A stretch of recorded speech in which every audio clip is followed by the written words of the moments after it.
नमस्कार मित्रांनो, स्वागत आहे आपल्या यूट्यूब चॅनलवर. मी आहे अरविंद कुटे. तर मित्रांनो, आपण आजचा जो मुद्दा आहे तुम्ही थंबनेलवरून लक्षातच आला असेल की आजचा विषय काय. तर मित्रांनो, जे महापारेषणमध्ये काही वरिष्ठ अधिकाऱ्यांना निलंबित केलं, मग का केलं तर या भरती प्रक्रियेमध्ये जे काही 200 उमेदवार आहेत त्यांना नियुक्ती नाही दिली म्हणून. तर मित्रांनो, हे मग 200 नियुक्ती का दिली नाही, तर त्याच्यामागं काही ना काही कारण असणारच आहे. आता याच्यामध्ये निलंबित करण्याचं कारण काय असू शकते, यांनी जे आज जी न्यूज आलेली आहे, जे पेपरमध्ये न्यूज आलेली आहे, त्या पेपरमध्ये तसा काही उल्लेख केलेला नाही आहे. पण मित्रांनो, मी सांगतो की तुम्हाला, आपण जसं सांगितलं होतं मागल्या व्हिडिओमध्ये की वेटिंग जे काही अपात्र ठरले होते, अपात्र उमेदवार हे 200 होते, म्हणजे जे की अब्सेंट आणि अपात्र असे मिळून 200, 250, 300च्या जवळपास काहीतरी एक आकडा होता. तर मग ते 300 आणि हे 276 काहीतरी उमेदवार वेटिंगला ठुले होते त्यांनी, की त्यांना नियुक्ती दिली नव्हती. डिव्ही झालेली होती पण नियुक्ती दिली नव्हती. मग या व्यवहारामध्ये काहीतरी कोण्या प्रकारचा तरी गैरव्यवहार झालेला आहे. त्या गैरव्यवहारामधूनच आता ही जी जाहिरात ह्याच्यातून हे सिद्ध होऊ शकते की त्यांनी कितीतरी गैरव्यवहार केलेला आहे. तर मित्रांनो, मग एक असा जर व्यवहार होत असेल तर जे काही वेटिंगवाले जे आहेत त्यांच्यावर हा अन्याय केल्यासारखं आहे. जसं आपण सांगितलं होतं की 500पर्यंत जाणार, ठीक आहे, त्या आकडा गेलेला आहे. पण या भरतीमध्ये झालेल्या काही, आता यांनी जी यादी लावली किंवा हे जे काही केलं, ह्याच्या सत्यता आहे का हे तपासणं गरजेचं आहे. आता वेटिंगवाल्यांचं जे नुकसान आहे, आता काय नुकसान आहे, हे 200 विद्यार्थी कशा प्रकारे आहेत, त्यांची खरंच हे आहेत का, पात्र आहेत का. कारण जर एक ह्याच्यातून असा सिन्हा निर्माण होतो की जे अपात्र जर असेल तर त्यांना जॉईनिंगला विलंब आला नसता.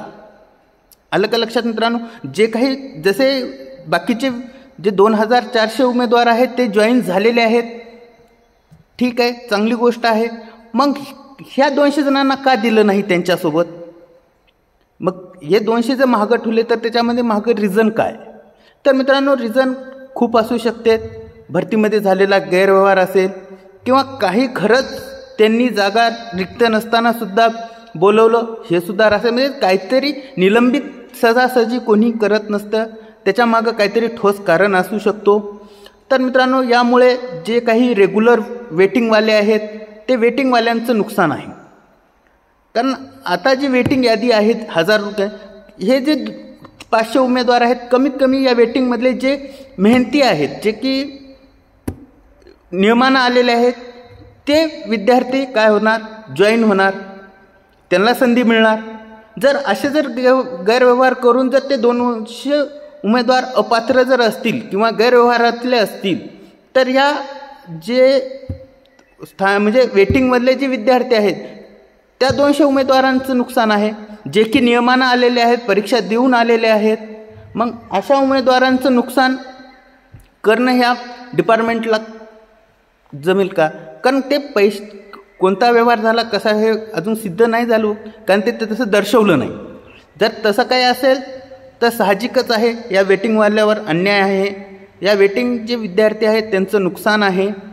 तर मित्रांनो, जे वेटिंगवाले आहेत त्यांनी या ही जी झालेली आता प्रकरण आहे, या मागचं ठोस कारण तुम्ही घेऊ शकता, काढू शकता. आणि तसं जर माझ्याकडे काही ठोस कारण आलं असेल तर मी तुम्हाला नक्की कळवेल. तर मित्रांनो, हा जो भरतीचा प्रकार आहे ह्याच्यामध्ये चांगल्या प्रकारे गैरव्यवहार झालेला आहे. कारण हे जे जाहीर अधिकारी आहेत ते मोठ्या पदावर आहेत. तर मित्रांनो, लक्षात घ्या, वेटिंगवाले जे आहेत त्यांनी सतर्क राहा, डिपार्टमेंटला याबद्दल माहिती विचारा.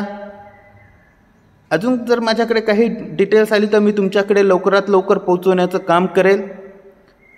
आपल्या चॅनलला नवीन असाल तर सबस्क्राईब करा, जुने असाल तर लाईक करा आणि जास्तीत जास्त लोकांना शेअर करा.